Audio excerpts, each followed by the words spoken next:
कालवन कोई साधारण गांव नहीं था। ये वह जगह थी जहां समय आकर रुक जाता था।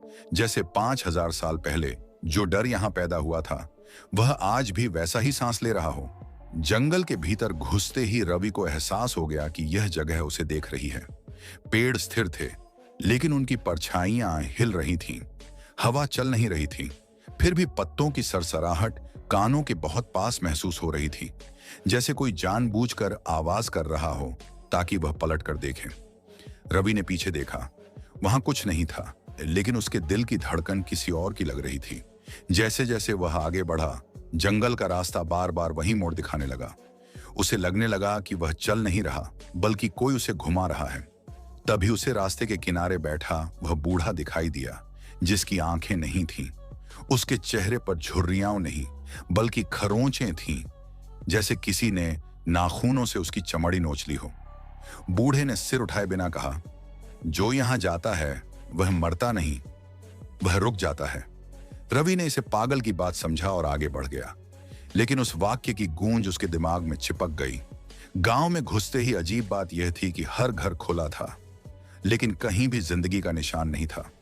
चूल्हों में राख थी, जैसे कुछ देर पहले ही आग बुझी हो। दरवाजों पर नाखूनों के निशान थे, मानो किसी ने अंदर से निकलने की कोशिश की हो। तभी उसे एक बच्चा दिखा, जिसकी आंखें सामान्य थीं, लेकिन पलकें झपक नहीं रही थीं। बच्चा मुस्कुराया और बोला, तुम बहुत देर से आए हो। उसकी आवाज में कोई भावना नहीं थी। रवि ने पूछा, सब लोग कहाँ हैं? बच्चा बोला, यहीं हैं, बस दिखाई नहीं देते। रात होते ही गांव का सन्नाटा और भारी हो गया। ऐसा लग रहा था जैसे अंधेरा भी मोटा हो गया हो। रवि जिस कमरे में रुका, उसकी दीवारें ठंडी नहीं, बल्कि गीली थीं। छूने पर ऐसा लगा जैसे चमड़ी को छू रहा हो। आधी रात के बाद कमरे में एक और सांस सुनाई देने लगी। वह रवि की सांस से मेल खा रही थी। जब वह तेज सांस लेता, वह भी तेज हो जाती। जब वह रुकता, वह भी रुक जाती। तभी उसे एहसास हुआ कि यह आवाज बाहर से नहीं, उसके अंदर से आ रही है। धीरे धीरे कमरे की दीवारों पर आकृतियां बनने लगीं। वे इंसानों जैसी थीं, लेकिन उनके चेहरे अधूरे थे। किसी के मुंह नहीं थे, किसी की आंखें नहीं थीं। वे सभी रवि की तरफ झुके हुए थे, जैसे कुछ सुनना चाहते हों। तभी एक भारी आवाज गूंजी, देखो, हमें देखो। रवि ने आंखें बंद की, लेकिन तब भी दृश्य गायब नहीं हुए। वह अब बंद आंखों से भी सब देख पा रहा था। मंदिर में जाने पर उसे असली सच्चाई दिखी। मूर्ति पत्थर की नहीं थी, वह किसी समय जिंदा रही थी।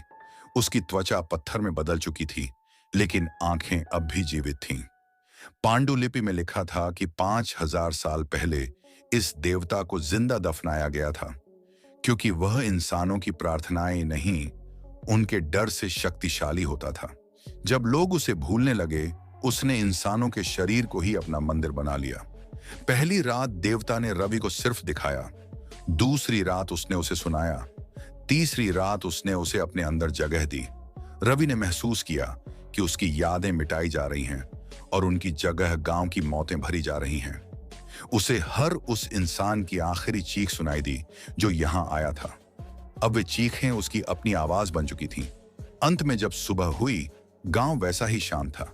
कोई लाश नहीं, कोई निशान नहीं, बस मंदिर के बाहर एक नई पांडुलिपि रखी थी। उस पर लेखक का नाम नहीं था, सिर्फ आखिरी लाइन थी, यह कहानी सुनने वाला अब अकेला नहीं है। और अगर यह सुनते समय तुम्हें लगे कि तुम्हारे कमरे की हवा बदल गई है या तुम्हारी सांस किसी और की सांस से टकरा रही है, तो घबराना मत। वह बस ये जांच रहा है कि तुम उसे महसूस कर सकते हो या नहीं, क्योंकि कालवन खत्म नहीं हुआ है, वो बस किसी और के अंदर चला गया है।